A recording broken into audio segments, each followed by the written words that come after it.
Appointment in Samarra is an unfortunate title for a novel that is about nothing that the title might suggest until you read the epigraph from the play Sheppey by W. Somerset Maugham, and you realize that the title really means appointment with death.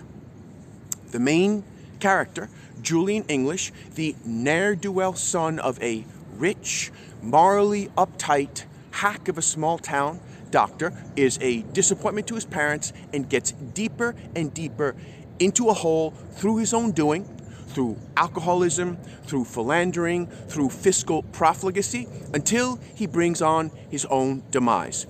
If there ever was a man in a jam, he was it, writes the author John O'Hara. Julian's wife, Caroline Walker, the belle of her generation in Gibbsville, PA, falls in love with Julian when he is still young and charming enough to gloss over his rakish ways. He is a man who, as good as he had been with women, is not wholly trusted or liked by men. At the start of the story, Julian and Caroline are settled into their life, fish of the highest possible pedigree in this small pond of a town. Julian runs the local Cadillac dealership badly, although thanks to his connections, he does quite well and spends his weekends at the country club exercising his clout over social climbers. Caroline is happy to be on his arm and hopes for children, but she wants him to stop getting drunk and embarrassing them. The book immerses us in small-town East Coast America almost a century ago. The story ends just after Christmas of 1930, at the tail end of Prohibition. O'Hara basically admitted that to write the book, he drew on real experience growing up in waspish Pottsville, PA. His father, the town's Irish Catholic doctor, died young, plunging the family into poverty. Catholics are second-class citizens in this book, although unlike Jews, they are admitted to the country club and end up toppling Julian after he throws a drink in the face of a rich, blowhard Catholic who has a crush on his wife. Neither WASPs nor Catholics, if they are wealthy, come off well in this book. The novel's 270 pages make for very juicy reading. The exposition is gossipy. You learn these stuffy people's secrets. When they're drunk, they get up to mischief. When the book came out in 1934, it received criticism for being racy. It has a couple of very sexy scenes in it. The dialogue is superb.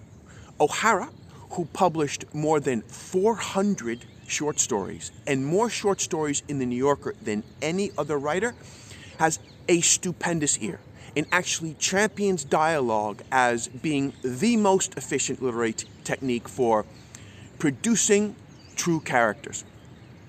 There's one scene at a speakeasy where O'Hara has all these different characters of different social classes and in different states of inebriation talking back and forth to each other.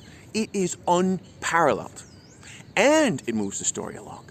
The book switches masterfully between omniscient narrator and the perspectives of the different principal characters. Julian, Caroline, Al Greco, this small-time mobster who supplies liquor to these upscale lushes. Perhaps O'Hara's characterization of Caroline Walker is as impressive as his characterization of Julian English. She's tolerant, intelligent, feels deeply, especially in love. We see her with 3 or 4 different suitors before Julian. Some false notes pop up in the end, but it's minor stuff. Something cool. The characters mention F. Scott Fitzgerald and Ernest Hemingway, both of whom ended up liking the book, and Hemingway loved it. John O'Hara wrote Appointment in Samarra, his debut novel, at 28 years old, and it might be his greatest single achievement, at least stylistically, although he wrote 17 or 18 novels, a few of which garnered big awards. He wrote it over 6 months, writing 2 or 3 hours a night, 5 nights a week, in the Pickwick Arms Hotel in Manhattan, while hanging out in saloons and having tea with Dorothy Parker, another New Yorker legend, during the day.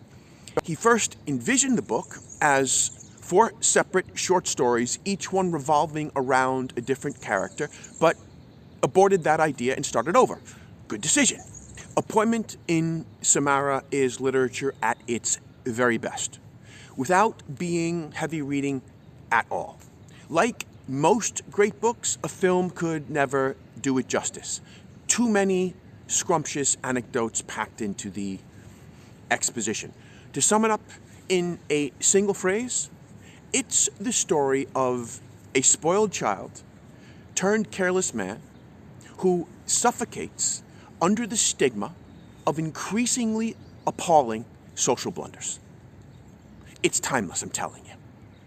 A quick reminder, to support the cause, you can always like, comment, or follow, or if my passion and insights about literature make you curious about my own attempts at it, there is always My Half Orange, a story of love and language in Seville, published by Tortoise Books in 2023, about the 10 most transformative years of my life when I moved from New York City to Seville, Spain in 2005, met a local woman, and started a family with her without hardly speaking Spanish. I plan to soon upload an audio version to Substack, Rants from a Foreign Land, John Julius Reel. Follow me there to receive all my updates by email. Thanks, good people.